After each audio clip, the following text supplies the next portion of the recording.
रासायनिक अभिक्रिया पढ़ेंगे उनको हमें 4 भागों में पढ़ना है। पहली है नाभिक स्नेही प्रतिस्थापन अभिक्रिया, जिसको न्यूक्लियोफिलिक सब्स्टिट्यूशन रिएक्शन भी कहते हैं।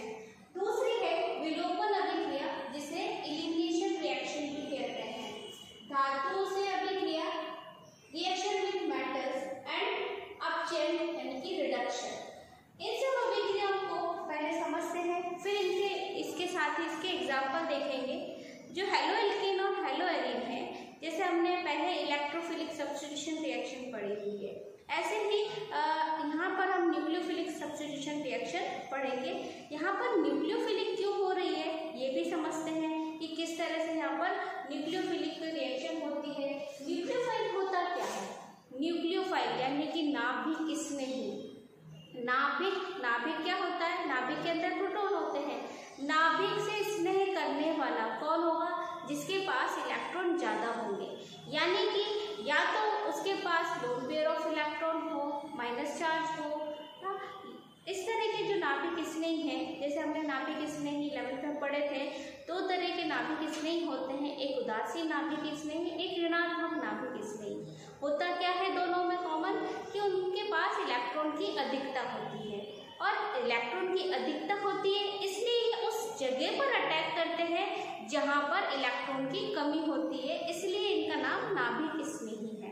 अब नाभिक स्नेही जब अटैक करता है और अटैक करके वहां से दूसरे समूह को हटाता है और हटाकर उसकी जगह पर खुद आ जाता है, ऐसी अभिक्रियाओं को क्या कहते हैं? नाभिक स्नेही प्रतिस्थापन अभिक्रियाएं। नाभिक स्नेही प्रतिस्थापन अभिक्रिया मेनली 2 भागों में बांटी गई है, जिन्हें हम SN1 रिएक्शन और SN2 यानी कि एक अणुक नाभिक स्नेही प्रतिस्थापन अभिक्रिया और द्विअणुक नाभिक स्नेही प्रतिस्थापन अभिक्रिया कहते हैं। तो पहले हम नाभिक स्नेही प्रतिस्थापन अभिक्रिया को समझते हैं। नाभिक स्नेही प्रतिस्थापन अभिक्रिया, ये यहाँ पर एक हेलो एल्केन है। हमने पहले CX आबंध की प्रकृति पढ़ी थी। CX आबंध में क्या होता है? X जो होता है वो ज्यादा विद्युत ऋणी परमाणु होता है। विद्युत ऋणी समूह होने के कारण, इसकी जो ऋण विद्युतता को ज्यादा होने के कारण इस पर क्या आ जाता है? आंशिक ऋणावेश। हमने CX आबंध की प्रकृति पढ़ी थी, तो CX आबंध में क्या होता है? यहाँ पर ये ज्यादा विद्युत ऋणी होने के कारण इस पे आंशिक ऋणावेश और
डिपेंड करती है। तो जो हमारा स्लो स्टेप है, फर्स्ट स्टेप स्लो है और इसमें केवल एक रिएक्टेंट है RH यानी कि हेलो एल्केन, और इसी के कंसंट्रेशन पर अभिक्रिया डिपेंड करेगी, इसलिए इसे एक अरोग्य नाभिक स्नेही प्रतिस्थापन अभिक्रिया कहा है। देन सेकंड स्टेप में ये जो कार्बोकेटायन बना है, इस कार्बोकेटायन पर न्यूक्लियोफाइल अटैक करता है और अटैक करके इसके साथ जुड़कर एक प्रोडक्ट बना लेता है नया। ओके, तो यहाँ पर एक न्यूक्लियोफाइल इससे जुड़ जाता है। अब इसमें कैसे अभिक्रिया, अब यहाँ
ये आ गया यहाँ पर न्यूक्लियर, ये प्रोडक्ट बन गया। अगर हम यहाँ पर 2 डिग्री कार्बन हैलाइड लेते, यहाँ अगर ये CH3 नहीं होता, यहाँ पर हाइड्रोजन होता, तो ये क्या बनता, ये 2 डिग्री हैलोजन रहता और इसका जो कार्बोकेटाइन बनता वो 2 डिग्री कार्बोकेटाइन बनता। इसलिए वो अब अगर आपसे रिएक्शन पूछे कि एक तो इसका आईयूपीएसी नाम क्या होगा, इसका आईयूपीएसी नाम क्या है, यहाँ से 1 2 3 2 पोजीशन में हमारे क्लोराइड जुड़ा है, क्या हो गया 2 क्लोरो 2 मेथिल प्रोपेन। तो यहाँ पे हमने ये जो लिया है इससे कंपेयर करके कि ये वाला यौगिक SN1 रिएक्शन आसानी से प्रदर्शित करता है, या हम 2 डिग्री का एग्जांपल लेते हैं CH3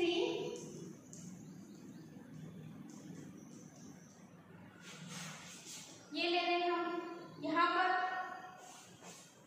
ये है और एक ये है, ये क्या है 2 क्लोरो 2 मेथिल एथेन बोलेंगे, या ये हो गया हमारा 2 क्लोरो प्रोपेन और यहाँ पर आ गया मेथिल समूह इसके साथ करके साथ। तो ऐसा कुछ भी कंपेयर करके आपको ऐसे कई एग्जांपल दे देंगे, 4-5 तरह के इस तरह के एग्जांपल जिसमें 1 डिग्री कार्बोकेटाइन बने, 2 डिग्री कार्बोकेटाइन बने, 3 डिग्री कार्बोकेटाइन या फिर मेथिल।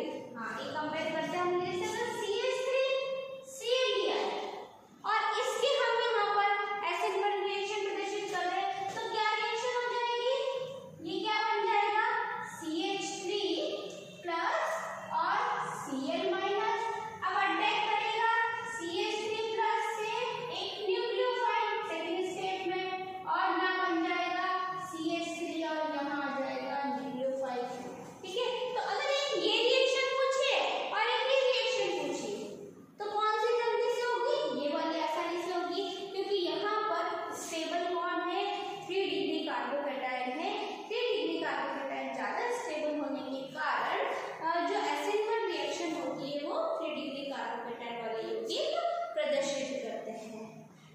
इसी के साथ हम और एग्जांपल लेकर भी इसकी अभिक्रिया कर सकते हैं। कार्बोकेटाइन जो होता है, कार्बोकेटाइन में हम पढ़ चुके हैं कि sp2 संकरित अवस्था होती है। sp2 संकरित अवस्था किस तरह से होती है, जैसे ये बुक है, यहाँ पर सेंटर में हम कार्बन पढ़ते हैं, कार्बन है और इधर और इधर, क्योंकि 120 डिग्री का एंगल होता है इसमें, तो ये 120 डिग्री का एंगल कैसा है, ऐसा समतलीय। sp2 संकरण जब हम पढ़ते हैं तो sp2 संकरण में क्या होता है, 3 तो संकरित कक्षक होते हैं और एक असंकरित कक्षक होता है। जो एक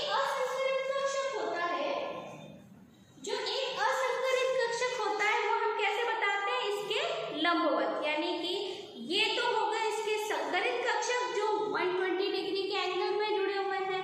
ठीक है, जैसे एक ये संकरित कक्षक यहाँ बनाएंगे आप, एक ये बनाएंगे, एक ये बनाएंगे, और असंकरित कक्षक हम इस कार्बन के सेंटर में क्या है, कार्बन, इस कार्बन के लंबवत बनाएंगे। इस कार्बन के लंबवत जब हम बनाते हैं, ठीक है, तो अब चाहे यहाँ अगर X जुड़ा हो तो वो हट जाएगा, इस जगह पे भी न्यूक्लियोफाइल आ सकता है, इस जगह पे भी न्यूक्लियोफाइल आ सकता है, इस जगह पे भी, जहाँ पर भी हट रहा है वहां पर वो न्यूक्लियोफाइल आ सकता है, क्योंकि इसका संकरण कैसा है, समतलीय संकरण, समतलीय ज्यामिति होती है, इसलिए यहाँ पर इन सभी पोजीशन पे ये किसी भी पोजीशन पर ये जुड़ सकता है न्यूक्लियोफाइल।